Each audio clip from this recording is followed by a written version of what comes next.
All right.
Give me fuel, give me fire, give me that which I desire.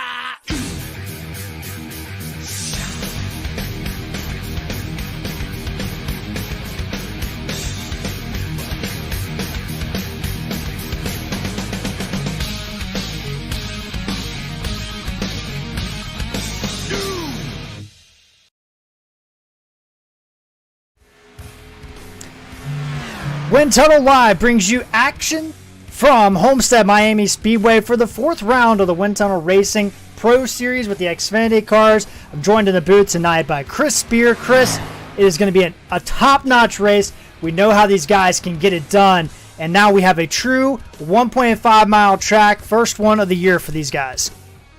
That we do, Jared, and the track's got a lot of different racing grooves here.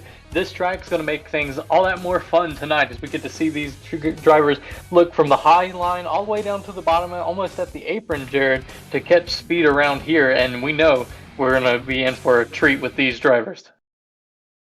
Exactly right. We got about 27 drivers here tonight, and we will take a look at our point standings here. Looking at those, Chris, I mean, we got Bernard Person grabbing his first win last week at Talladega. He is in the lead. Then we have Dale Nearad. He was not here tonight, I don't think. He is in second. Then we have Dean Doucette, Jason Maines, Tim Bills, your top 5. Bruce Sweeting, Jason Spear, Vrooman, and Lane Allen, your top 10. Bernard Person has been looking strong in the first 3 races of the season. Coming here tonight, don't think we'll expect anything different, and he looks to pull ahead further into the lead. 13 points between him and second place Dale Nearad, hoping to open that gap up for after this race. It's going to be a great race tonight, but before we get there, let's take a look and see what's going on track tonight. It is a 1.5 oval track, and Chris, this is a mimic of what old Atlanta used to be, prior to the fall of 1997. Very great track. This track is right at sea level. It's actually the lowest elevation you're going to see all season long. 127 degree track temp. It is a scorcher out there. 82 air temp, 59% humidity, clear winds out of the southeast. That means it's coming across turn 2 and turn 4 at 13 miles an hour, Chris. This is going to be a challenge for these guys tonight. That it is. All that different wind that will provide a lot of different momentum into the corners. When you're going against the wind coming out of the corner, Jared, it's going to make these cars feel a little bit more loose than they're probably expecting on the start of a run. And as always, Wind Tunnel Racing brought to you by Pay-to-Win Setups. Those guys, great, make excellent, great B-class setups. You want to check those guys out at pay-to-win.com and for all your setup needs. As we are about ready to get qualifying over, they've introduced a new system where you can go quick to grid, and that's what they've done. No need to wait that one out. So let's get into the starting lineup and take a look and see where everybody's going to line up tonight here at Homestead-Miami Speedway.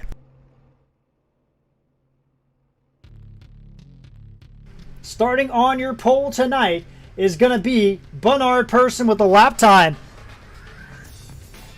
There it goes. Lap time of 33.461. Dean Doucette alongside, half a hundredth behind. Brian Helm is third alongside Jason Maines. Rounding out row 3 will be Chris Stouffer, the Indiana driver, alongside Gil Gach. Row 4 will be Jason Spear, along with David Phillips II. And rounding out your top 10 tonight, Chris, is going to be Joe Flanagan and Steven Vrooman. Behind them in your row number 6 is going to be... Apologies. There we go. is going to be Michael Carpenter and TJ Bartell. Behind them in row number 8 is going to be, 7, is going to be Andrew Poliski and Stephen Loomis. Behind them in row 8 is going to be Darren Bruce and James Torrey. Row number 9 will be Elliot Swope and Rick Souza. Behind them, rounding out your top 20, going to be Burt Wilson and Brad Patterson. And rounding out your field tonight is going to be Dave King, Baron Labasco, Chuck Sweeting, Troy Torgerson, and Paul Schmallenberg and Glenn Jameson to round out your field tonight, Chris. Very nice night here in Homestead, and round number 4 on the board for Wind Tunnel Racing. Going to be a great, great series so far this year, Chris. We've seen so many different things happen, but tonight it's going to be a little bit more interesting, because this is a track with multiple grooves. We haven't seen that really yet this year, as far as drivers being able to run all over the place. So we've seen that in California, kind of those kind of tracks, but tonight's going to be even more of that. Absolutely. Last week at Bristol, a couple weeks ago at Bristol, we saw different grooves forming. Different drivers had to figure out a different way to round the track to be able to make passes. Here tonight, it can be all about how you set up your car. You can end up starting this race down low and going up high towards the end of a run, which just really determines whatever it is that you want your car to feel like at the end of this race, especially if we have long green flag runs, which is a custom thing in this series. Quick pace lap here, but tonight's race 80 laps, so something to keep in mind here tonight. But pace car rolling its way through turn number 4. This track used to be completely flat. It pulls off. We're about ready to get this thing ready to go. Flagman with the flag in the hand. Green flag is out here at Homestead. What a great start there by that number. I believe that's the 8 machine on the inside there. It is Bernard Person leading them through turn 1. Got a great start. He's got side-by-side action behind them for second. 2, 3 wide, a little bit back there as these drivers make their way around the back straightaway. Down here, and Bernard Person with a great jump on Dean Doucette, who switched teams this week, joining a brand new team with TJ Bartell, Darren Bruce, and Brad Harrison. Look at Andrew Poliski back there, a little bit high on the track, but it's going to be Bernard Person to lead lap 1 here tonight, Chris. Dean Doucette in second, with Brian Hellman third. Leads that one, but the single file action. Your top 8 drivers, you have to go all the way back. I believe it's out right at the end of the top 10 to see double file racing going on here tonight. That's just showing these drivers, they want to get through here, get through a couple of laps, 100 laps here tonight, Garrett. It's going to be an interesting race, and you don't want to mess your race up starting out here in these first few laps. That little bit of battle. That's Michael Carpenter, Gil Gock, and Andrew Poliski there. Several drivers. James Torrey also in this line. Burt Wilson, Elliot Swope. Chuck Sweeting back here as well, Chris. He's in the top 5 points. This is where the battling is. This is back around 14th place. Look at Poliski up high. Poliski trying to make that outside groove work for him at number 13. Really doing everything he possibly can to continue the momentum through the corner, down the back straightaway. Still not enough right now as he looks to go to the inside on this next corner here. Just shows that you can choose different lines around this track in different corners to get momentum and make passes here easily. There we got Troy Torgerson back here making his debut. Troy very good in the Xfinity cars, but electing not to qualify, so he is starting out back. There working his way underneath Burt Wilson, Rick Souza, Brad Patterson, everybody doing a great job. Schmallenberg, gotta watch Baron Labasco, a driver that always good on managing his tires. But up front, he was Dean Doucette, and that car in front of him, Bernard Person, Chris, is getting smaller and smaller as he extends the gap. That he is, over a second lead already on Dean Doucette going into turn 1. It looks like, Jared, he's able to roll through the center of the corner just a little bit faster than the rest of the field. Pulls almost a 10 on second place here, just in the middle of the corner there. That just shows that he's able to get out of the throttle a little bit earlier and get back into it a little bit sooner while carrying the momentum up. And that's really going to be a key for him if he's able to continue that pace for the rest of the race.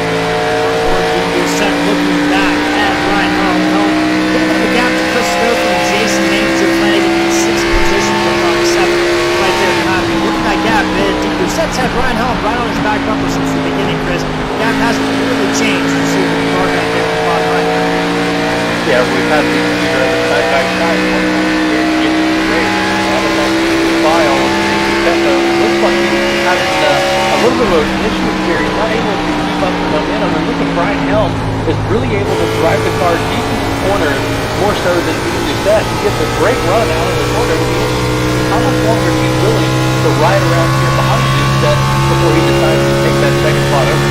On board Brian Helm as we ride along with the number 26 driver from Spear Motorsports. He is kind of moving up the track, Chris. He's in that kind of that second group there, a little bit loose off the corner. Really loose. Knowing Brian Helm, that's just how he likes to start set up. He likes to get that back end flagging up, and usually that makes for a great long run speed car, Jared. And that seems to be where Brian Helm has his car set up for tonight. Third, top three, no changes in positions. Chris Stouffer, your first gainer, up one spot. Daz and Jason Baines, that's the only swap. We have to go back to Chuck Sweeting, who started 23rd. He's made himself up to 13th gainer racing in that car. Working right now on David Phillips, who's down four.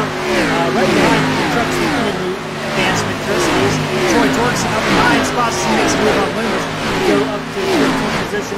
Glenn Jamison up 5 positions, starting shotgun on the field. He's up to 21st. Just got around Elliott Slope on the 21 machine. You mentioned Troy Torgerson starting in the back of the field, making his way up past 9 cars. That's great, but what if he's using up those tires here and making this car that much slower on the long run here? That'll be something we'll have to keep an eye on as this race progresses. Because at this point, you don't really want to overdrive the car trying to make it passes, but it seems like right now, that's the fastest car on the field. Yeah, and that's a really good point, Chris. You bring up a very interesting thought. Tire wear pretty important at this track, as you see Chuck Sweeting make another pass here. Bernard Person, still your race leader, though. Person is now pulled away to a second and 3/4, almost 2 seconds on Doucette. That car definitely seems to be the fast one here, but already into this race under wraps. Doing a good job so far. Everybody doing a great job as this race continues on here tonight.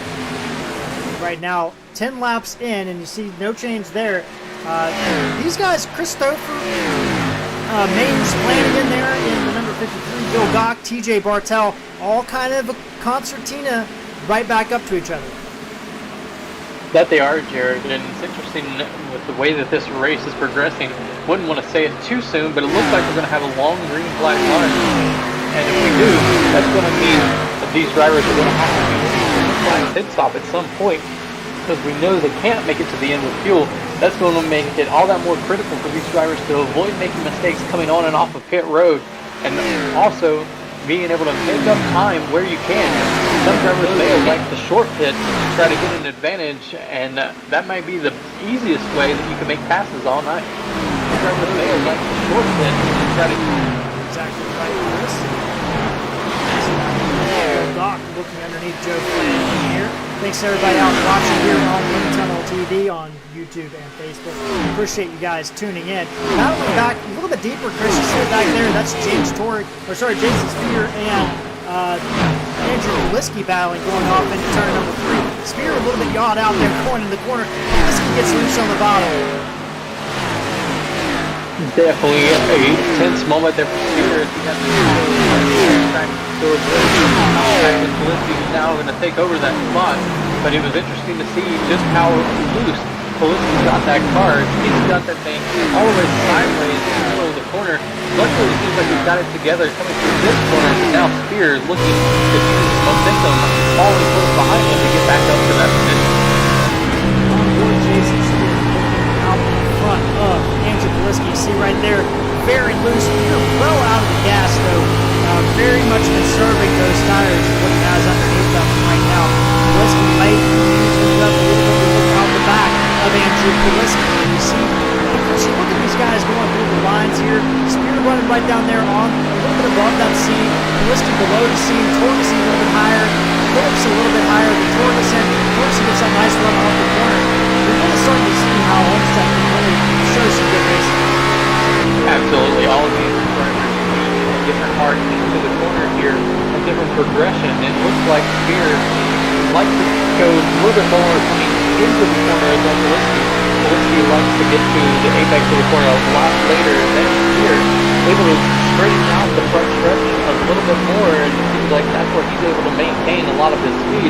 But behind these two, mentioning Corey Borgerson, he's got a little bit different line. It looks like he's got a little bit faster pace as well.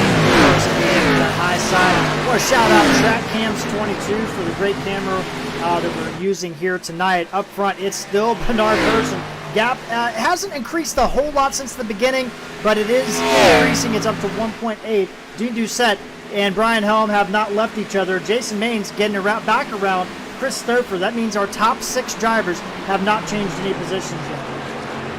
Yeah, Person's only gained about a 10th of the last session, about 6 laps to go. And that's good news for Dean Doucette, but now he's got to figure out a way to shrink that gap. Doesn't want it to continue to grow, but it looks like right now that gap's kind of going in the opposite direction, and it's dipped down to 1.8 seconds before we got to the corner. 1.85, kind of been stationary to jump on board Joe Dodd. Part of that little battle we got back here. Jason Maines leading at Stouffer in 5th. Doc 6th, Bartel in 7th. Bartel getting around Joe Flanagan. Flanagan kind of falling off a little bit, Chris, as Chuck Sweeting now puts him under pressure. Here's you see that Flanagan just getting past those TJ Bill Doc. These guys back through here, Chris, they're what we call guys that are coming to the front in a long run situation. You see Gil Doc looking underneath Stouffer for 5th position. Yeah, Gil Doc has definitely got the momentum into the corner there. You see he flows up pretty easily up onto the back of that car. Stouffer and trying to figure out a way to carry that exit of the corner. Looks like Stouffer is able to carry the momentum out of the corner a little bit better than Gil Doc, but Gil Doc is really able to close up in the middle of the corner there, Jared. It's going to be not too many laps before he's going to either be side by side with Stouffer or around him. This is a battle for 5th position. Joe Doc doing a good job. Stouffer, they'll hold him off. Chris, we can expect pit stops somewhere in that lap 55 range. So, 45 to 55 would kind of be your window to make it in this race. So we'll see how that goes. Looking back at Chuck Sweeting, he has gotten up to the back bumper of Joe Flanagan. And then we got Stephen Vrooman. He is in the top 10. But another fast gainer, Chris, Darren Bruce. We talked about the top of the broadcast. Dean Doucette, TJ Bartel, and Brad Patterson joining forces. That's a pretty formidable team. That it is. Bruce already has 1 win on the season, and definitely a points contender at the moment. So he's looking to get back up here and get into the top 5 here and try his best to have a great finish here tonight. Hopefully close the gap between Person and him. Very much in that championship hunt. There's Jason Spear under pressure from Troy Torgerson, who might have scraped the wall there. Couldn't tell, but it was awfully close. Dave Phillips has dropped 7, but he is hanging in there in 15th. We've got Bert Wilson up 3. Brad Patterson up 3. Michael Carpenter down 6. Glenn Jameson moving forward up 7. This is where your battle is right now, Chris. Battle for 19th place. Jameson, Carpenter, Swope, Baron Labasco, Steve Lewis, James Torrey, all in this group. As you see, Labasco loose on the bottom there. You can see just how hard these guys are pushing it with how loose Labasco is getting there. And these drivers, every one of them, trying to take a little bit different line. You don't really want to be tucked in right behind someone who keeps the air in the car in a funky way.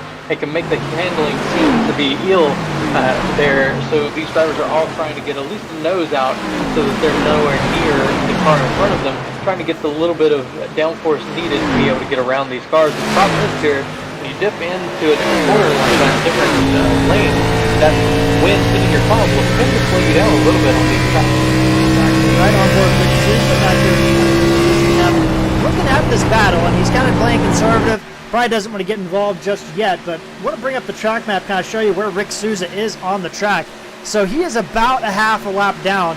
You'll see that dot. That's halfway on the back straightaway. Souza just a little bit over half a lap down right now, Chris. Yeah, that's not good news for Rick Souza, as he'll need to figure out a way to get the pace. These drivers going 3 wide basically down the backstretch here, making for some interesting racing. That was TJ Bartel getting around Gil Gok and Chris Stouffer all in one fell swoop. Good move by TJ Bartel. Move him up to 5th. And now Gil Gok coming back on the outside. Chuck Sweeting involved.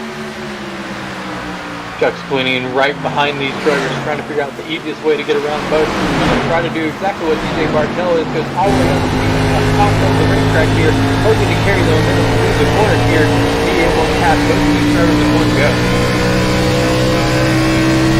Looks like he's not going to be able to do it yet. He maintains speed. I think what hurt him there, Jared, was the car in the middle lane went a little bit higher there in the middle of the corner, and that really threw a lot of different downforce onto that car at 75. Really hurt the momentum. Able to get one good position, but not both. Loose off in turn number 4. Here's the look out the back. Gilgog did concede that position to his teammate. Both those drivers skated racing. Look at Chuck Sweeney, middle of that corner, Chris. He is up on the back, and he's going to get the momentum coming out of the corner there. You can see him, the 75, easily able to get up and around that machine of the 13 machine there. And really, the drive through the middle of the corner, that was pretty impressive, Jared. Slides back in front of Chris Stouffer.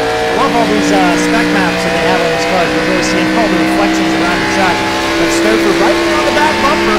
He's not letting that thing go just yet, but he does concede right there and let off the gas. But don't look now. There in the distance, the yellow car at the top of your screen behind our track map. We had Stephen Berman, who's also catching up this battle. They're both down around Joe Flanagan, who's starting to drop off. Yeah, he absolutely. He's also able to get around Flanagan in that 32 machine. These drivers that have the long run speed, you're seeing it start to play in effect here as they're starting to make their way up to the front. And in a racetrack like this, the long run speed is really what's going to be at an advantage, especially with the clean racing that this league typically provides here. Is now Bernard Persson got an over a 2-second lead over Dean Doucette, who's broken away a little bit now from Helm. He has about 2 seconds between him and Helm. This just showing that Persson, he's going to be the car to beat here tonight. Well, let's take a look at this. So bottom right side, we got that graph up. The bigger those bars are, the bigger the graph. Look at how consistent, Bernard Persson's kind of pulling away from Dean Doucette. Not a lot, but just a little bit here and there. And you see it, actually, Dean Doucette gained a little bit back that time. But look at Dean Doucette compared to Brian Helm. I mean, that is a straight stair step, Chris. These guys really have some good long run speed.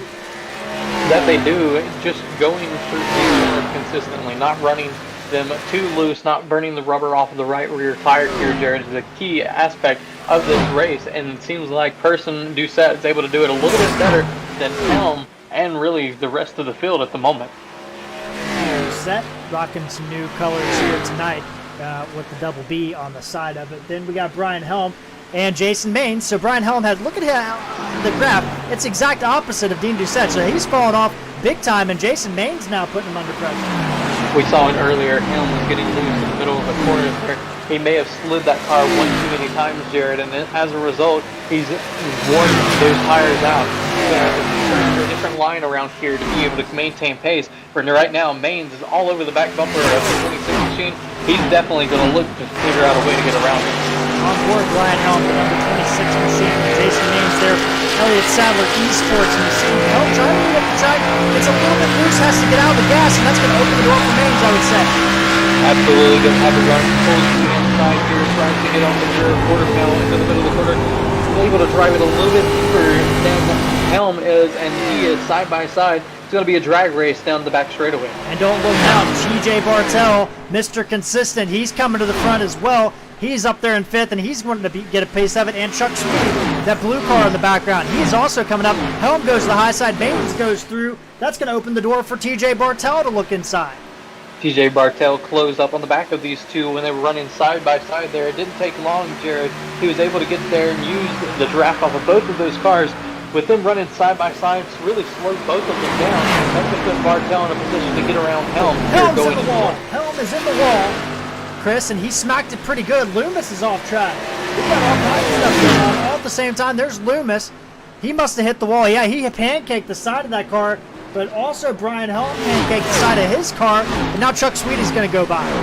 Chuck Sweeney seems to be able to go around pretty easily. Helm still got a little bit of momentum in that car. Maybe not as much damage there, but you can see it on the right front. There's just a little bit of a crinkle on that hood and right above that tire well. So you can definitely see that's going to hurt him, and that's going to hurt him more so on the straightaway as soon as if he's not able to tuck in behind another car here, Jared. And that's going to give the opportunity for Stouffer to possibly catch back up to Helm and get around him. You see from our copter cam here how much Brian Helm is loose as we head off into turn number 3. And these guys back here, Chris, they're fighting the car quite a bit. That they are, Jared, and it's going to get worse as we still have about 10 to 20 laps that these cars can run here easily on fuel, and it's all going to come down to when you want to come down to pit road. Brian Helm, he's probably going to be looking to short pit to help with that damage. From our drone cam now, and you can see, Chris, just look at how yawed out it is, center off, just really struggling with the handling of that car. Stouffer, who was falling back himself, he's also loose off the corner, but he's catching up to Brian Helm. That car's got significant, probably some handling problems after hitting that wall. But up front, TJ Bartel, while we're talking about that, he gets around Jason Maines to move Mr. Bartel to 3rd position. Jason Maines looks to try to do his crossover. Out of the corner there. TJ Bartel up to 3rd. You see if he's able to close that gap on him and get up there in 10th and 2nd position.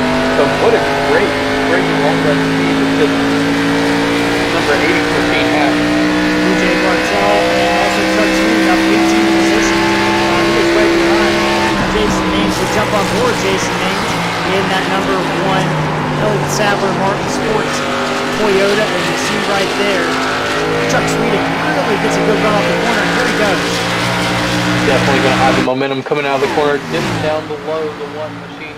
You're looking into the corner, we've seen Chuck Sweeney be able to get the great run into the middle of the corner, carrying that speed, easily clears the 1, and will set aside someone as Steven Bruin has elected to pit. I believe he was running 10th when he decided to come down pit road, Jared. Came down early, Chris, early pit stop for Steven Vrooman, but that could be scheduled if these guys, I don't know if they can make it on 1 stop tonight, but right now I want to take a look at the gap between Dean Doucette and Bernard Persson. Kind of has stabilized. I mean, Dean Doucette is not really letting Bernard Persson go, but he lost a lot of time at the beginning of this run. He hasn't been able to claw that back yet. No, he hasn't. And Persson, really all he has to do is kind of maintain that gap back between him and Doucette. You can see on our graph there that it was starting to shrink, kind of like a roller coaster effect here. And Jared, you mentioned that these drivers may not be able to make it on 1 stop. Well, if you can't make it on 1 stop, why not break it completely up into 3 different 33 lap sections? Looks like Ruin, that's his plan on the night. Brian Helm has come down pit road in the number 26 machine, getting his service done after that hit with the wall, so he is going to go a lap down. There's 3rd place TJ Bartel. Chuck Sweeting gets around Jason Maines. We got another driver on pit road. That's Andrew Poliski in the number 32 machine. So we got some drivers deciding to come down pit road, as Helm must not have got much damage repaired or didn't have that much. 15.1 second down the way. Poliski, the Texas driver from Dallas, in the pits. Good pit stop entry for him.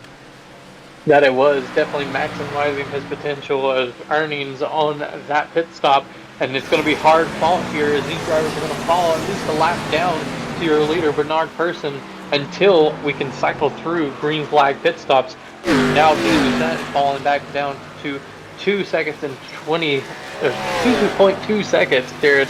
And the graph may not show it, but Persson still has the speed and not really letting Doucette catch him up too quickly, gaining about a 1/10 and a half every 2 laps. You see the graph there. Started at 2 seconds, now up to 2.1. Let's see what it is across the line here. So Bernard Persson across the line. By the time I'm done talking, oh, Dean Doucette pulls a 10th out of that lap. And Dean Doucette knows he needs to catch up as closely as he can before we get back to the flag stops for these 2 drivers. Might be the only opportunity that Doucette's able to catch up to Bernard Persson is by doing either a little bit different pit strategy, short pitting on him, or just running this out as long as he possibly can. He's got the momentum right now. These drivers keep going for another 10 laps. Doucette may be able to break it down into the 1 second range. Doucette lost about a 10th there. So he gained a 10th, lost a 10th, and that's how it's kind of been all night long here at Homestead. TJ Bartel in 3rd. Sweeting, there's Jason Maines. Stouffer in 6th. Gil Gach in 7th. Joe Flanagan in 8th. Jason Spear has moved his way to 9th place. Dave Phillips back in the top 10. There's Troy Torgerson in up 13 positions in 11th. Wilson, Darren Bruce, Elliott Swope there. He's under some heat from Brad Patterson at about the 14th position. Then we have Schmaldenberg, Baron Labasco, Michael Carpenter back here. Good run. Glenn Jameson, James Torrey there. Just went by your screen there, the Texas driver. Dave P., Rick Souza, Stephen Vrooman. Rick Souza, the last driver on the lead lap. Then we have Vrooman, Helm, and Loomis, all the drivers remaining in the race. Some of those guys are hitting Vrooman, actually going by TJ Bartel to get one of his last back runners. And Loomis has retired from the event after that contact with the wall. He's elected to try to get that machine repaired. Don't know if he'll make it back out tonight, but what a tough break for the driver of the 17. Tough break for Stephen Vrooman after that contact with the wall. And Chris, you look at Doucette, and person working around a lap car that disappeared there. That's always unnerving. I think that's Rick Souza almost contacting. Doucette thought he was staying high, went low, and then the lap car went lower.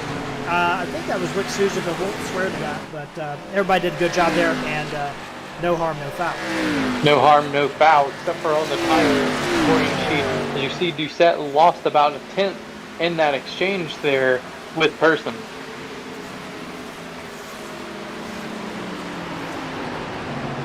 And you can see just what fresh tires will do. Is it looks like Vrooman is going to go around Dean Doucette, setting his eyes all in Person, try to unlap himself before Person can go and make his pit stop.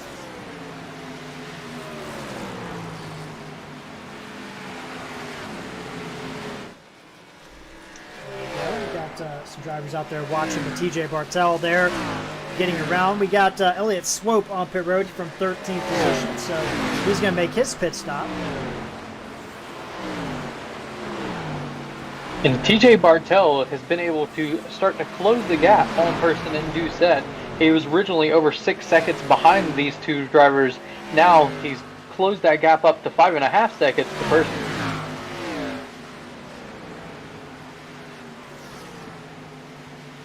Person, and there you go. Helm back on the track. TJ working his way around him. Vrooman unlaps himself, and in the process, Dean Doucette under 2 seconds now the distance.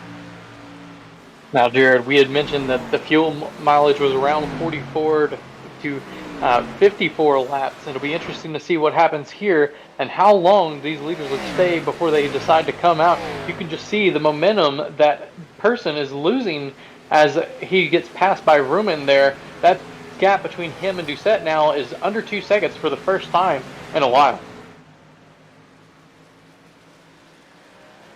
Yeah, exactly right. And this race, and Dean Doucette actually, Chris, as you're talking, down to 1.9 now. So Doucette finding a little bit of speed. Let's bring up that time delta, kind of show you guys at home what we're talking about.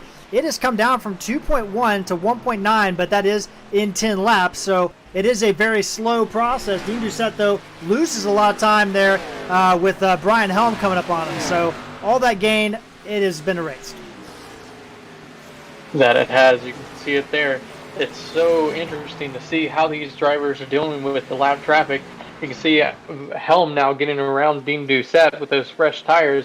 Now, that's putting Dean Doucette out in a different groove than he was wanting to run. You could see it. He went high there, and Brian Helm went low, and he ended up losing time to Person because of it. I think a lot of these drivers, Chris, and maybe you can throw your hat in on the strategy call, but I think a lot of these guys trying to make it until lap 50 here and just kind of suffer through it. But Joe Flanagan says enough is enough. He's pitting from 12. That he is, and it would be a great race if you're able to make it on just the one stop. But I think you're going to have to do so and also save fuel here, Jared. And then what if we ended up getting a late race caution here and you have to go with a green-white checkered going into overtime? That throws a monkey wrench into the whole thing if these drivers end up going to the complete limits to the fuel strategy. Helm back on the lead lap, Joe Flanagan down and away. So kind of goes to show you that early pit stop has made up some ground on the short term. We'll see how it looks on the long term. Brad Patterson in the 28 machine. Hearing he's coming down pit road. There he is, making that long trip down pit road. And he's got a pretty early entry. There he is. I mean, he's kind of qualified deep, so he doesn't have to drive as far down pit road. But you can kind of see, Chris, how deep that pit road is and how daunting it can be for some of these guys coming on off that really steep banked 1.5 mile oval. And you just showed it right there, as he was already a lap down when the leader passed him there. He was just getting the right side tires on that machine. Troy Torgerson on pit road, I believe. Yes, that is Troy Torgerson in the number 98 machine on pit road. So everybody's starting to kind of inch their way to pit road as we're about halfway through it. I want to take a look at some of the battles back here. Gil Gawk and Jason Spear. Spear gets around Gil Gawk. That was a battle short-lived for 7th position. Want to take a look at Burt Wilson. He is up on David Wilson, but then we got Elliott Swope cutting his way through on those fresher tires. And you can definitely see, Chris, this is not a track like Atlanta or Auto Club that really you talk, or Rockingham or something like that, where you talk about, man, this thing's going to eat tires. But it does eat tires quite a bit. That it does, Jared. I mean, you lose almost a second between the start of a fuel run and the end just on tires here, and even that just small amount makes a huge difference. You can see Darren Bruce making his way down to the pit stop, as well as James Torrey. So there you go, a couple more drivers on pit road. Jason Spear coming in with Gil Gawk. Oh, Spear wrecks it on the entry. Jason Spear loops it. Not the way you want to go into the pits here, and Spear long time getting that car back into first gear and going the right direction. He's going to lose a lot of time, but behind him looks like you've got your leader, Bernard Persson, coming in right at lap 50. He is definitely looking to make this a one-stop race. So is Dean Doucette, who stays out to lead a lap. And that was a very conservative pit entry from Bernard Persson, in my opinion, but he is on pit road nonetheless. Chris Stouffer in the number 13. He is on pit road. Burt Wilson in number 70 on pit road, Chris. You mentioned that there was a conservative pit stop there, entry for Bernard Persson. Well, he gets to. He had over a second lead. He had a second to lose, if you will, on Dean Doucette, so he could play it a little bit more conservatively. Now, Dean Doucette, when he makes his pit stop, he's got to be as aggressive as possible without pulling a mistake and locking up the car and possibly spinning it around like Spear did. Michael Carpenter, Burt Wilson, Glenn Jamieson, all on pit road. As you see, looks like Bernard Persson exiting pit road as Dean Doucette goes by to put him a lap down. You lose about a lap and a quarter here on a pit stop. So now Dean Doucette really going to have to push as hard as he possibly can. Knows he's going to, at this point, be giving the lead back over to Bernard Persson once he pits.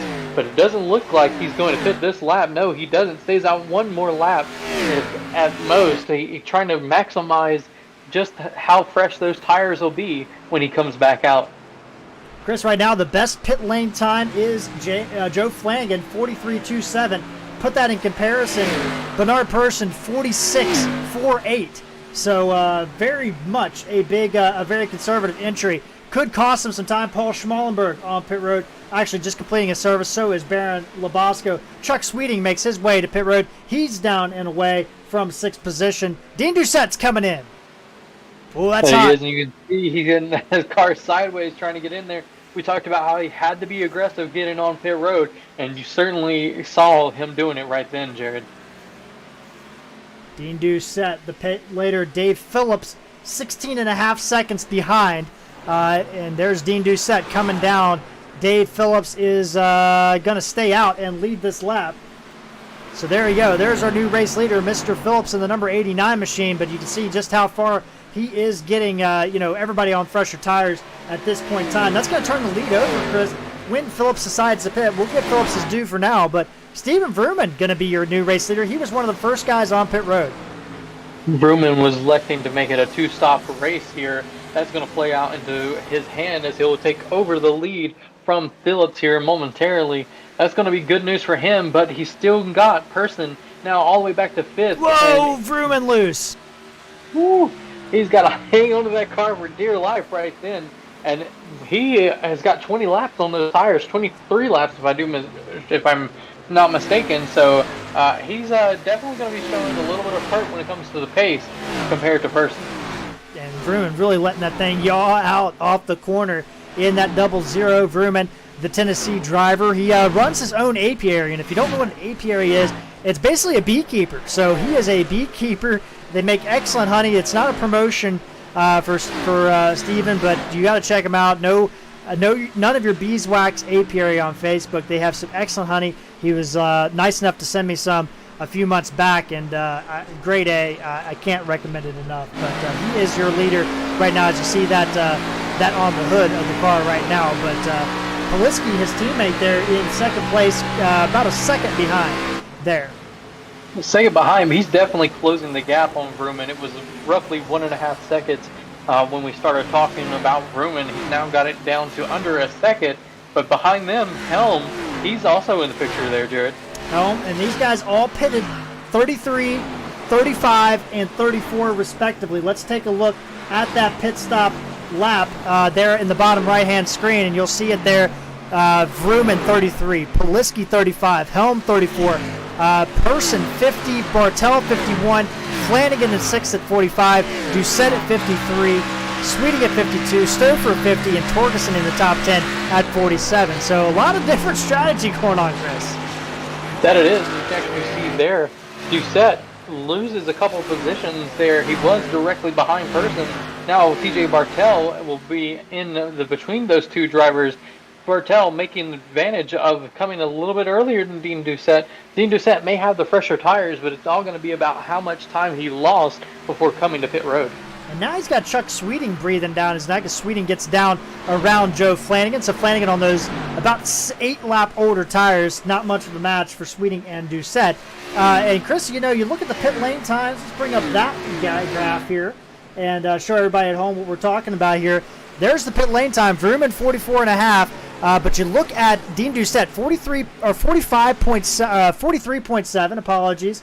Bernard Person 46.2. So yeah, Dean Doucette lost a lot of time on the outset, by staying out long. But Chris, can he get that time back? He's 6 seconds behind Bernard Person. Can he get that back as the run moves on?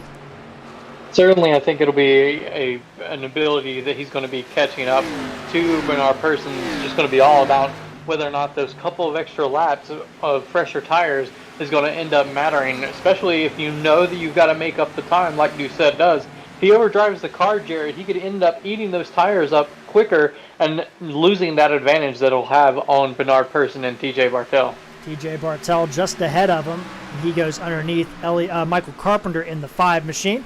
Bartel pitted at the same time as Bernard Person, I should say. So Bartel just a little bit different strategy, but Person has moved his way around his teammate Brian Helm, and now he is looking at the lap traffic, and there's a battle for the lead. It's Vrooman and Poliski. Poliski definitely catching up to Vrooman quickly there. We talked about it a little bit earlier. Gives the 32 the spot as he's able to get around Vrooman there. And look at just how these drivers are being so aggressive behind to get their laps back. Laps now. Poliski's in the wall as the race leader, and Bernard Person's coming to the front, Chris. That he is. He's going to easily get around Poliski and Vrooman there, with Poliski catching the wall there. That damage, we saw what it did to Brian Helm, and he definitely is losing a little bit of pace. Now we'll have to watch to see if the same thing is true for Poliski. You can see the damage right there on the right front. He's coming to pit road a little bit earlier than last time. He made it 33. His next stop would have been 66. We're on 62, so 4 laps early, Jared. I'm not sure about that call, but we'll see how it works out for him. That's going to turn the lead over to Person. Then we got Vrooman, Helm, and TJ Bartel catching up to those guys. Doucette is looking underneath his teammate, his new teammate, right now, and there goes Dean Doucette by on those about 3-lap fresher tires. And that 3 laps makes a world of difference when you're going through this speedway here, Jared, and you can see it. Doucette looking to put down some quick lap times, but with all of this that's said and done, he is 5.5 seconds behind Person. And that gap, let's take a look. I'm going to see if we can get this on the screen for you guys at home, because that's kind of where the intriguing battle is right now, is to see what these guys can do between each other. So let's take a look and see what we can do.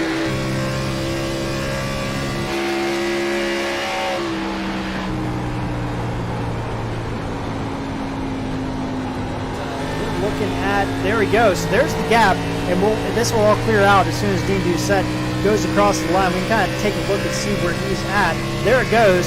He's come from 7.4 back, Chris, after his pit stop, down to 5.1, so 2 seconds and 10 laps. Certainly a lot of pace being made here. You see Doucette going around Brian Helm here, moving himself up into the third position with eyes set on Vrooman here. And there he goes. Doucette to third place, 5.1 the gap.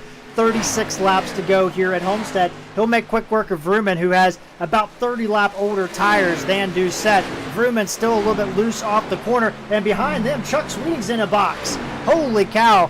Stuck behind Poliski, stuck behind Bartel. Here comes Poliski through. They both clear Brian Helm. Chuck Sweeney goes all the way to that high groove to get the momentum to try to get around these drivers with his fresher tires. Definitely going to have the run coming out of the straightaway, but it's once again boxed in with nowhere to go. And TJ Bartel on older tires, slightly older, 2 lap older tire, and Steven Vrooman with those really old tires, and Bartel has to move to the high side. Vrooman kind of sitting duck, and then his teammate Poliski, who pitted on 61, trying to fight to get his lap back. 3 wide down on the straightaway here with Vrooman, Sweeney, and Poliski behind TJ Bartel. This is an interesting battle. Vrooman decides to back out of it, let these two go. Chuck Sweeney on the bottom there trying to get around Poliski. Poliski can't do it. Poliski's really loose, Jared, trying to fight that thing all the way up the track out of the corner. Unscheduled stop has to be Brian Helm on pit road, Chris. No, Brian Helm hit it on lap 33. He's still going to make it to 2-lap strategy or 2-stop strategy. Perfect timing for him.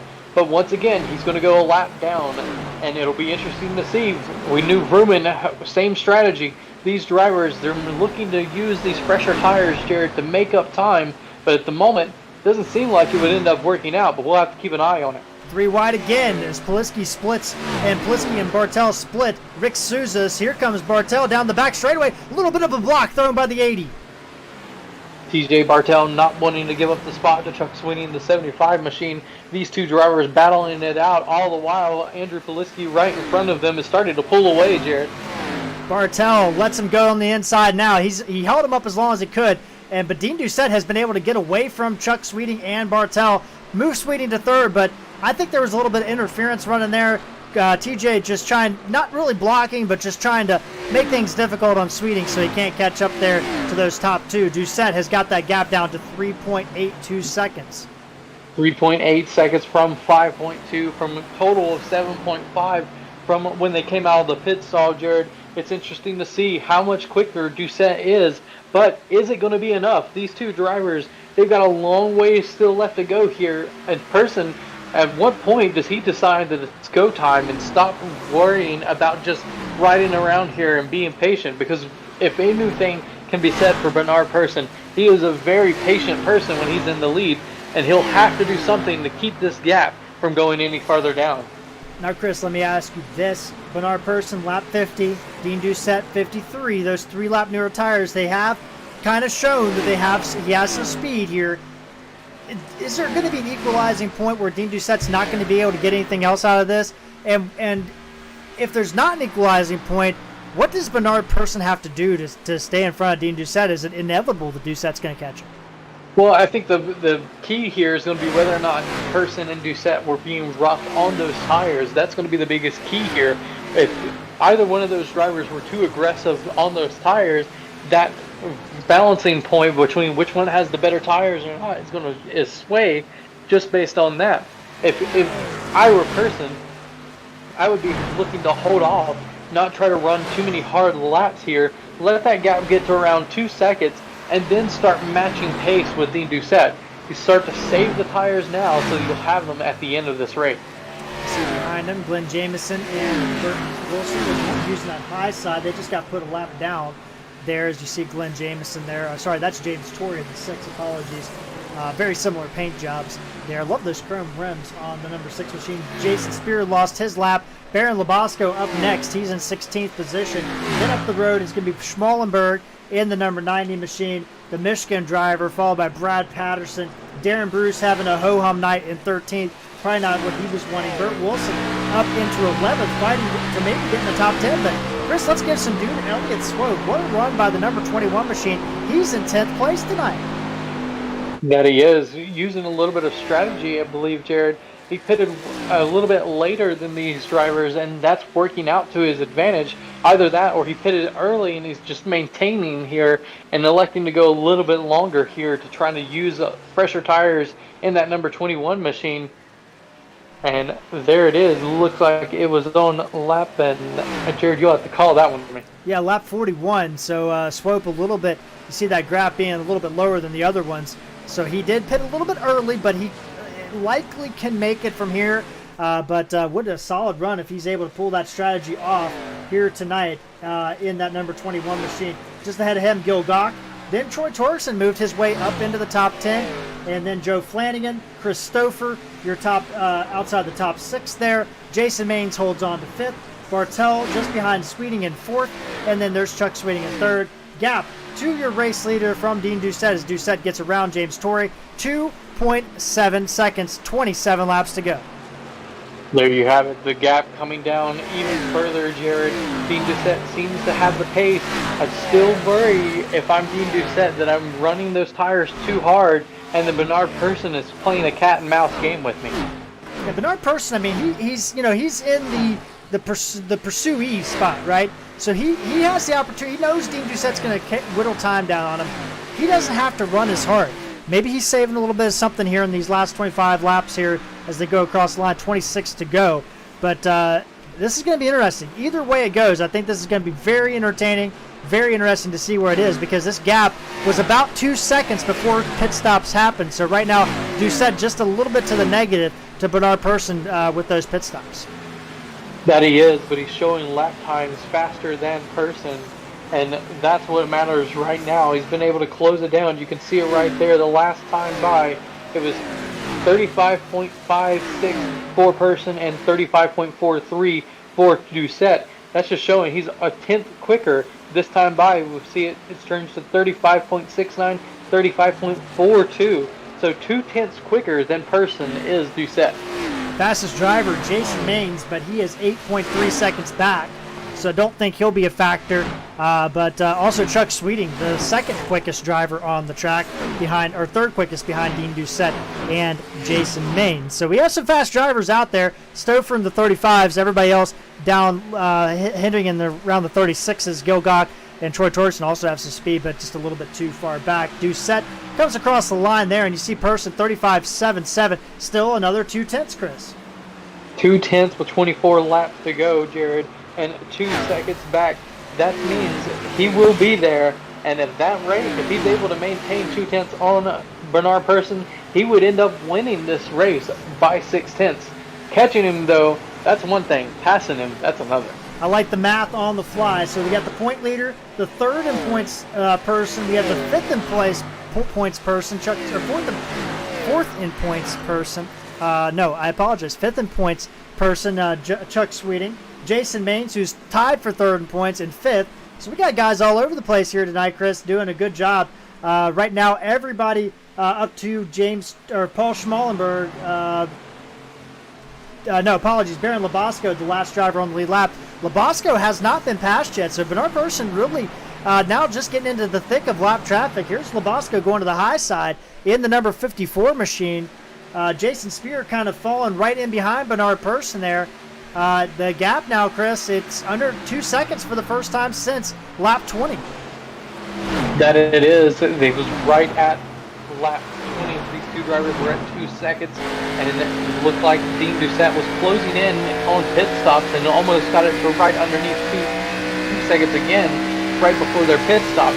Now it's 1.9 going down the back straightaway. The times, though, Jared, right now, Dean Doucette, that last couple of laps by, was not 2/10 quicker than Person. He was only 1.5 tenths quicker.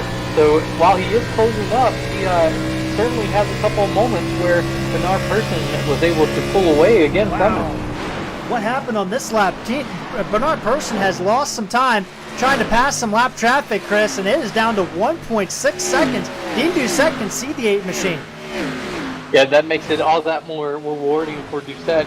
He knows what he's got to do, and now that he can see how close he's closing in to Person, he's going to start driving that much harder on to the number 8. Number 8, not only is he passing lap cars, he's being passed by cars that have fresher tires, Jared. That's making it all that more frustrating for the driver of the number 8 machine. It doesn't look like the car is handling very well, but the thing that Bernard Person has an advantage. He has Brian Helm, who's a teammate, and Jason Spear, who's a teammate, kind of stacked up behind him.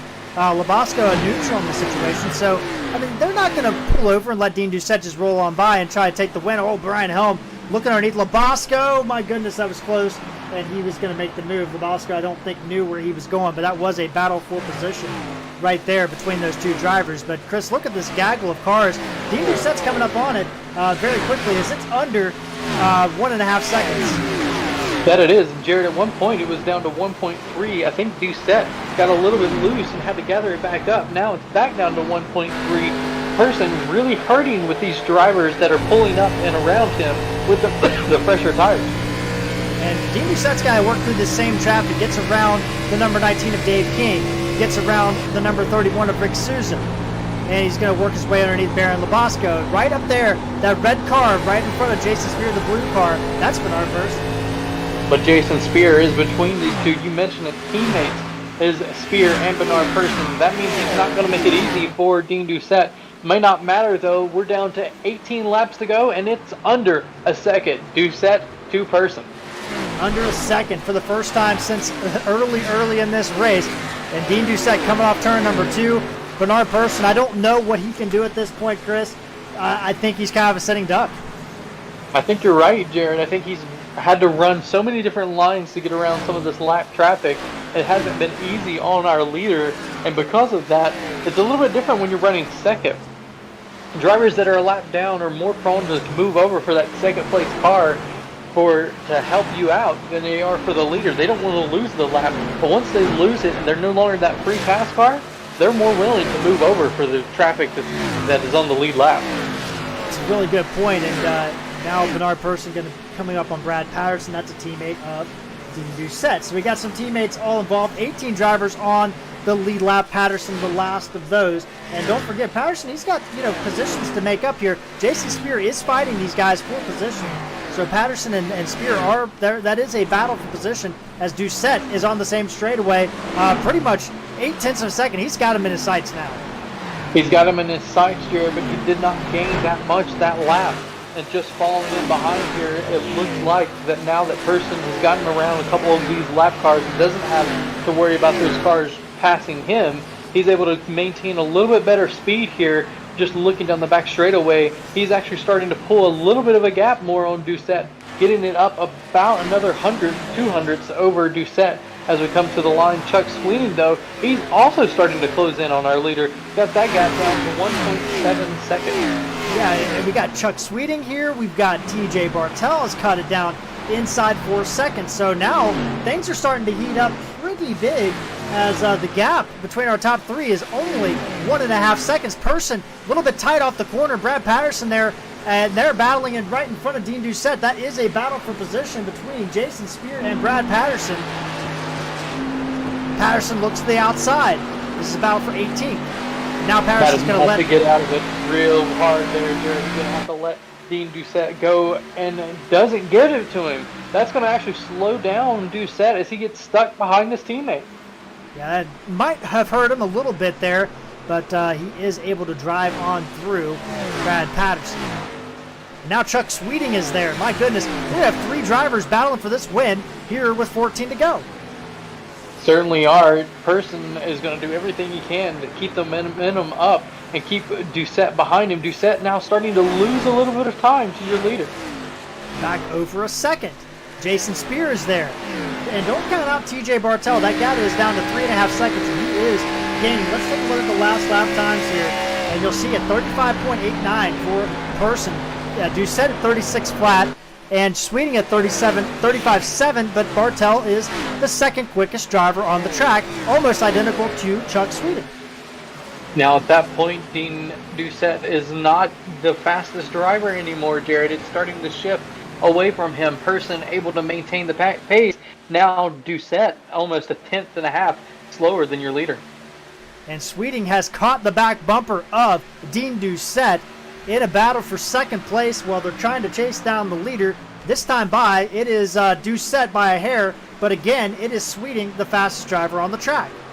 That he is, and he's going to do everything he possibly can to get around this number 29 machine to get up there to the 8. You see he can able to go a little bit deeper into the corner there, a little bit lower. We've seen that from the 75 machine all night tonight as he's able to drive down a little bit harder into the corner than Doucette. And he's able to do it and keep it there, Jared. He's got a little bit of momentum, but he's got to figure out a way to get around this 29 if he's ever going to catch up to Person. And these two drivers, they may be catching Person, but they still got a car in between them and the leader. Well, and I wanted to ask you that is that, Jason Spear is clearly in front of these guys, but is the air off that car hurting Dean Doucette in this fashion a little bit? Maybe just kind of making a little bit more understeer than he wants? Absolutely, Jared. That's creating some kind of effect for Dean Doucette. Doesn't help that he's got Chuck Sweeney all over his back bumper, and the closer that Sweeney can get to Dean Doucette, the least likely that Dean Doucette's car is going to be handling the way that he wants. And you can see just the momentum that Chuck Sweeney is able to get coming out of the corner there. These two drivers, both of them trying to work together, though, to catch up to your leader. They're doing it slowly, Jared, but at this point, with 10 laps to go, you got to start pushing a little bit harder as they look underneath Spear. Spear going to let them go by. Now it's going to be these three, your top three, are going to be 1, 2, 3 behind each other. No more lap traffic to deal with at the moment. Yeah, I think Jason Spear, as soon as Dean Doucette got a nose under him, he let off the gas, let him go. But he wasn't going to pull over. But once he got that move underneath of him, I think he was like, you know what, let's go ahead and you guys can go battle it out. But Doucette's got Chuck Sweeney all over the back bumpers. We look out the back of that number 29 back bumper, and you see Chuck Sweeney trying to change his lineup and trying to arc it a little bit more and get a good run off the corner, and he's going to get one here. He gets the momentum out of the corner there, but still not able to make it close enough to get on the inside of Doucette. These two drivers now just working together, Jared, to try to get up there. And every time that these two start to battling here, it's doing nothing but letting Person kind of get a little bit more comfortable. Sweeney now going to look to the inside of Doucette. No, gets right back in behind him. Tries to get the draft, still going to go deep into the corner here. He's going to take the position there in the second position, sets his sight on your leader. Dean Doucette, valiant fight, but it's going to be over as far as the race went, I believe. It's not over yet, but it is definitely not looking in his favor. Now, don't forget, Chuck Sweeney won our first race at Charlotte earlier this year. In fact, all these drivers, except Dean Doucette, have a win here in the top three, so going to be interesting to see what happens as this race goes on. But Darren Bruce with a win, Chuck Sweeney with a win, Bernard Person with a win. Dean Doucette was the guy in the podium positions looking for a win. But now, Chris, can Chuck Sweeney or Bernard Person grab their second win of the year? Chuck Sweeney's definitely looks like he's got the momentum to do it. Closing up about a tenth a lap here. He's going to have to be able to do it to be able to get there and battle for the lead, as he is now 5 tenths behind, a little over 5 tenths behind your leader. Math shows it. He can get up there, but can he get around Person? That's going to be the hard part. We've seen how difficult it is to pass here all night long. Chuck Sweeney is going to need a little bit of help as he's maintaining 5 tenths behind your leader with 6 to go. 21 positions gained for Chuck Sweeney. We've been focusing so hard on this battle. Let's take a look at some of these other drivers. Jason Maines, he is by himself in 5th position. Nobody going to catch him, and he's not going to catch anybody. Stouffer in 6th, Troy Torgerson in 7th. All these guys kind of alone on the track. Gil Gauck does get around Joe Flanagan. That was a battle for 8th. Flanagan now drops to 9th. Phillips in 10th. Burt Wilson in 11th, chasing down Phillips. Vrooman, Chris, he pitted on that spot. He has an opportunity here. Right now, looking at it, he's 4 seconds back and about a second a lap quicker than Joe Flanagan. He's got an opportunity to make a top 10 with that strategy. That he does, Jared. We talked about how that was going to be a hard battle to deal with that two-stop strategy. May not be a race-winning move, but it's still going to be a good move nonetheless. As Chuck Sweeney, he's there, Jared. He's 2 tenths behind your leader with 5 laps to go. Bernard Person, we've seen him in position every race this year except Charlotte. Nearly won Bristol. Him and Tim Bills had it coming together. Won at Talladega. Dominated this race, has led pretty much flag to flag, and Sweeney's going to go to the outside.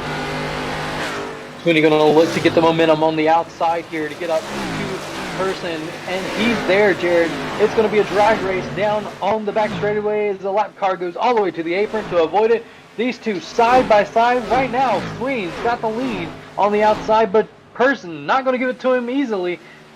I take it back. Looks like Person doesn't have the run. It looks like Sweeney's going to pull away here with 3 laps to go and take this lead. Only going to lead 3 laps, but 3 that matter, and the last one, Jared. Bernard Person dropping out of the lead. He led the most laps here tonight. We had some assorted drivers lead some laps in the middle, but Bernard Person has led the bulk of the race. And right now, he now has Dean Doucette filling up his mirror, so his second place might be under threat.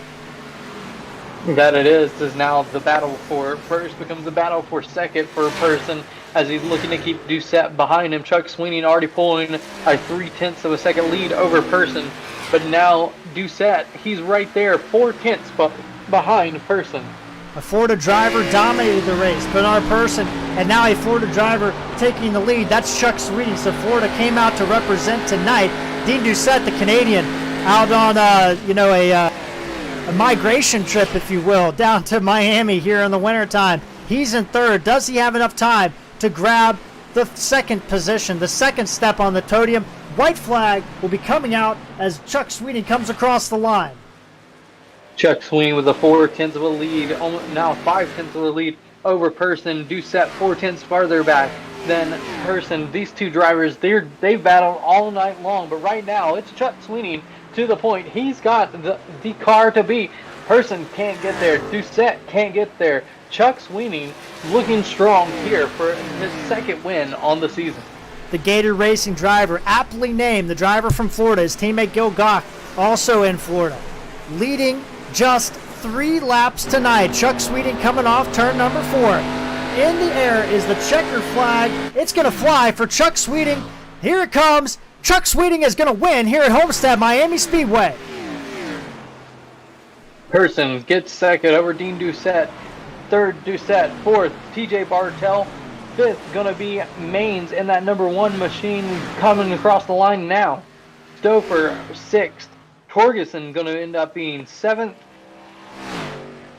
Looks like Gilgock, Phillips, and these drivers, they're making their way to the finish line here, Jared. But it looks like Doc, Phillips, and Wilson will round out your top 10 here tonight.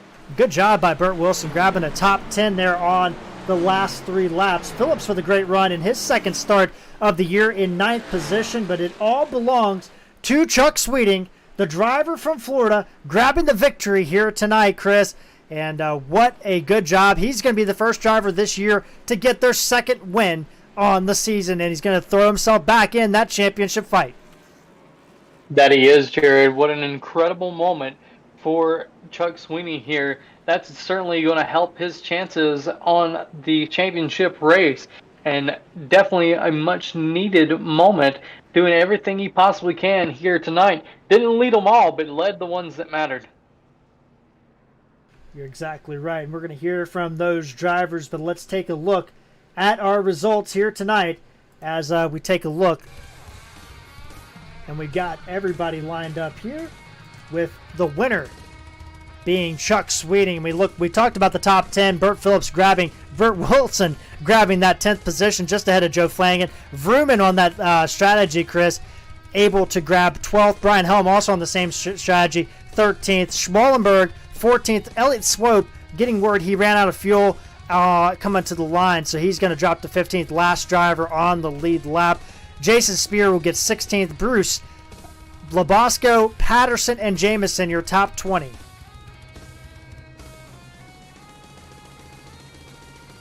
Been a great night for a couple of these drivers. Back in 21st, James Torrey brings that machine home. Michael Carpenter behind him in 22nd. That's David King in 23rd. Andrew Poliski 24th. Rick Sousa 25th. And Steven Loomis in 26th position.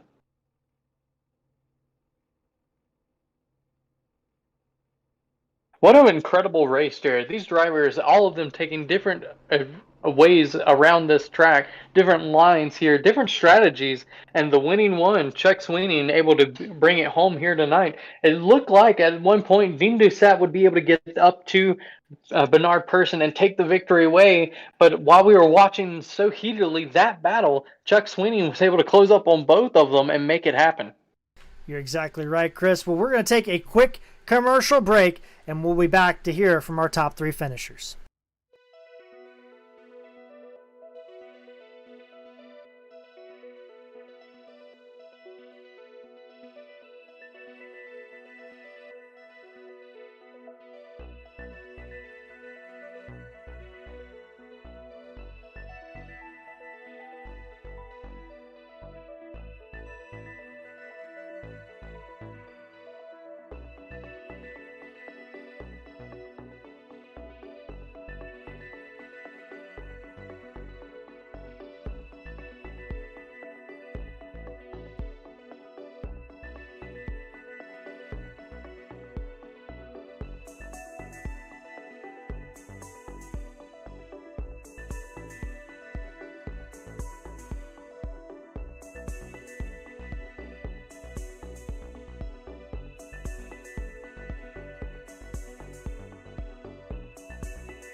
Welcome back live to Wind Tunnel TV, where Wind Tunnel Racing has just concluded their 4th race of the year. Chuck Sweeting, your victor, leading just 3 laps, the last 3, grabbing the victory from Bernard Persson, who dominated tonight, Chris. And Chris, let's talk about that for a second. Bernard Persson dominates this race, and then he loses it just within reach of the checker flag. How does that set on a driver? Oh, it's frustrating. It's incredibly frustrating knowing that this was your race to lose and you lost it. Bernard Persson's going to be beating himself up for this one. A lot of different things that happened that were outside of his control, but at the end of the day, he did not make it to the checker flag in first, giving it away to Chuck Sweeting. He's definitely going to be replaying this one over tonight. You're exactly right, Chris. Unfortunately, I'm having some issues with the championship standings, so we will get those up. But I can tell you, Bernard Persson will retain his lead. Dean Doucette will move to 2nd, Chuck Sweeting to 3rd. Jason Maines will drop to 4th after tonight's race. Dale Nearad will move back, looks like to 7th place, or around that area, based on my math. So that's what we're looking at here as Miami has concluded. But let's take a look and hear from our top 3 finishers. Chris, I believe you have caught up with our 3rd place finisher, Dean Doucette. That I have Dean Doucette, the number 29 machine. Dean, it looked like you had an incredible advantage there towards the end, closing up on Persson, but unfortunately, there at the end, Chuck Sweeting was able to get around you and Persson there. What did it take? What was the strategy? What was going through your mind there at the end on those closing laps? Man, I mean, the closing laps was disappointment. There might have been a little tears flowing, but I thought I had it. I come out. I entered the pits about 2 seconds down, and I come out over 6, I think, down, and I wasn't pushing the car, and I just knew, we're gonna run them down, but I think I overpushed the car because the last 10, 15 laps, I just couldn't get off the corner anymore. And just a little case of overdriving, man. And Chuck, I think, outthought us both. And it was a hell of a race, though. That it was. It was excellent to watch all these different drivers choosing different lanes around this racetrack. Is there anything that you think you could have done to get Persson there at the end? It looked like you were closing up to the back of him, even with Chuck Sweeting getting around you both. Yeah, I mean, not at the end. I had to do more early, be more tempered in my approach. I thought I was being, but the blood gets boiling, the racer blood, and you just can't help yourself. So it's tough out there. Absolutely. At one point, you had Jason Spear, teammate to Bernard Persson, in between you and Persson. At any point, did you feel like you were getting held up by that driver of the 83 machine? No. Jason was obviously running good pace. He was staying with the leader. I had no problem with him there. And once we got right to him, he was fine. Let us go by. So no, nothing going on there. Absolutely. Next week, we head to Iowa Speedway. A little bit of a short track action coming into that race. What can we expect out of the 29 bunch? Well, I like Iowa. I mean, corner one of my favorite corners around anywhere. And, we'll see. We got to get there and do some testing and see what we got. But, yeah, we think we'll be competitive. And, I'm still itching to get a win here in this series. So I'll be trying to get one at Iowa. That you will. Before we go, anyone you'd like to shout out, give thanks to that helps to get you to and from the virtual track each week? I just want to thank all the guys, actually, all these drivers that showed up. We had a little shorter field tonight than I wanted, but, it's a busy time in the off season for a lot of guys. But I want to thank each and every driver out here. Green Flag Racing, these guys are all top notch, man. I thank them. I love them for being here. And that's it, man. I just want to thank all these wonderful drivers. And you guys, of course, Chris and Jared, the best in the business up here. Absolutely. Thank you for that, Dean. Well, we'll be watching for you next week at Iowa Speedway. Till then, best of luck and congrats on the P3 position tonight. All right. Thank you very much, Chris. And Jared, you've caught up with the man who did everything he possibly could, but at the end fell 3 laps short, the driver of number 8, Bernard Person.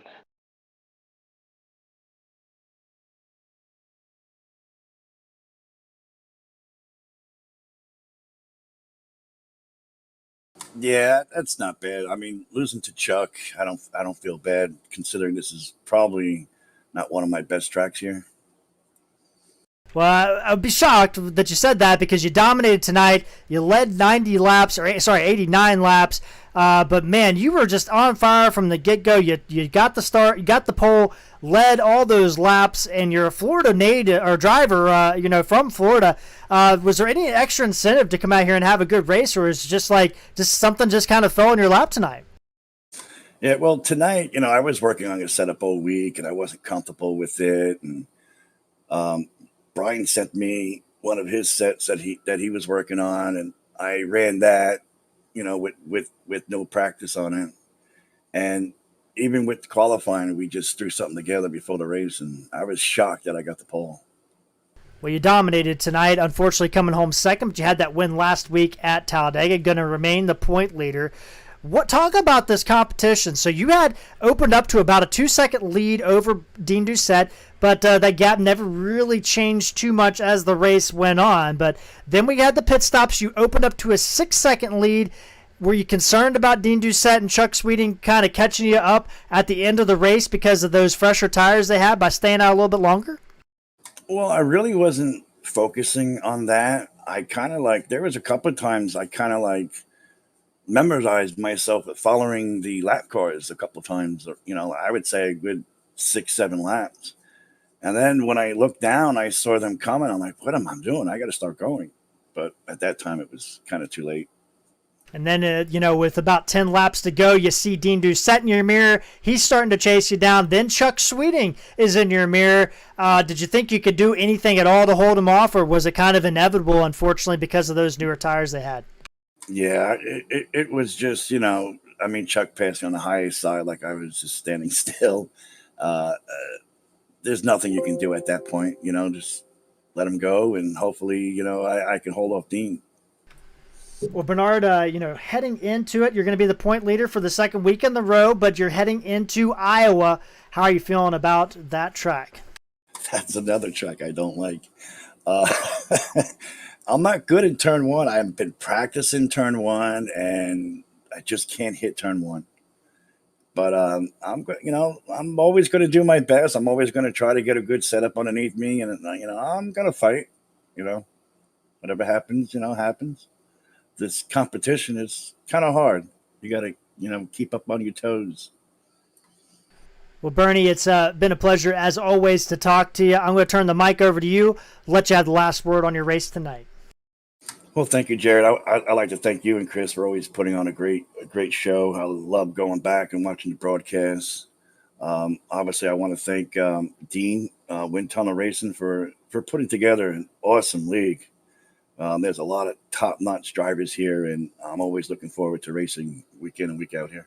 And my teammates for always putting in the hard work. All right, Chris, that was our point leader and runner-up tonight, Bernard Person. And I believe you've caught up with our Florida winner here tonight in Miami, Chuck Sweeting. That I have. Florida native Chuck Sweeney gets his second win here at Wind Tunnel Racing in the Xfinity Series. Chuck, take us through those closing laps after the pit stop. I guess it wasn't closing lap. It was about 50 of them if you do think about it that way. You were over 7 seconds behind Bernard Person at one point after the pit stops, but able to make it all up. What was your thoughts after the pit stop?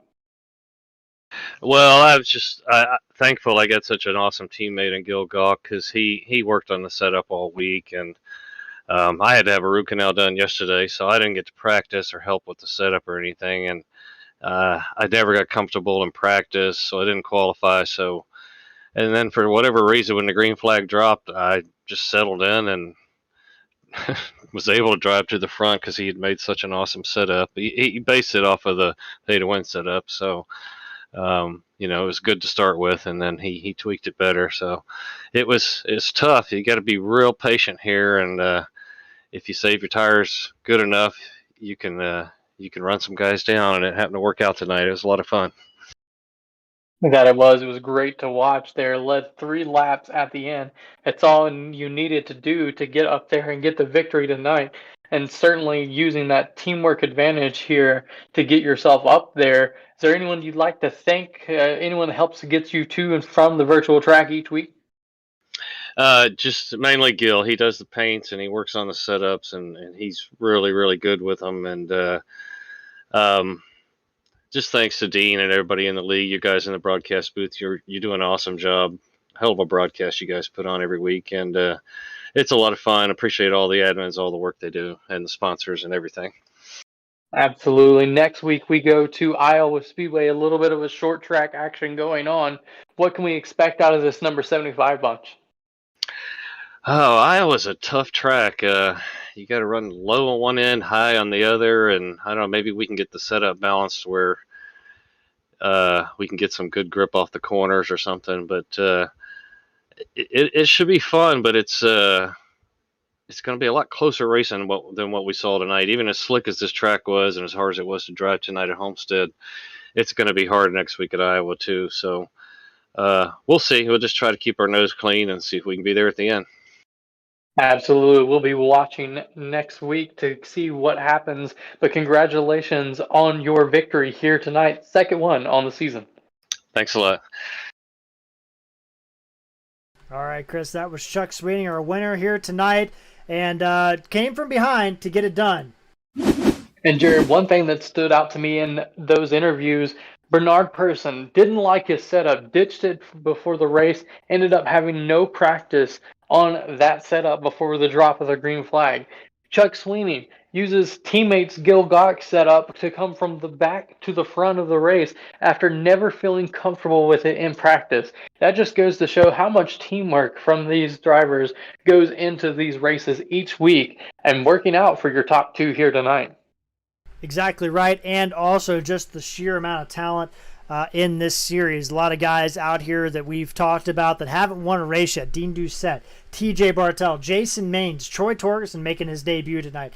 Guys like Brian Helm, guys like Dale Nearad still have yet to get a win, and we still have 8 races to go, and we're proud to cover all of those here. We're going to have the next race next Thursday night starting at 9 p.m. We'll be live at Iowa Speedway, myself and Chris Spear in the booth. Tomorrow night, Wind Tunnel TV back on your airwaves with the Kickin' Asphalt Xfinity Series. Those guys racing tomorrow night at 9:30 p.m. Eastern Time. So if you want to see a double dose of Xfinity Series action, check us out tomorrow night. But that's going to do it for tonight here from Homestead-Miami Speedway.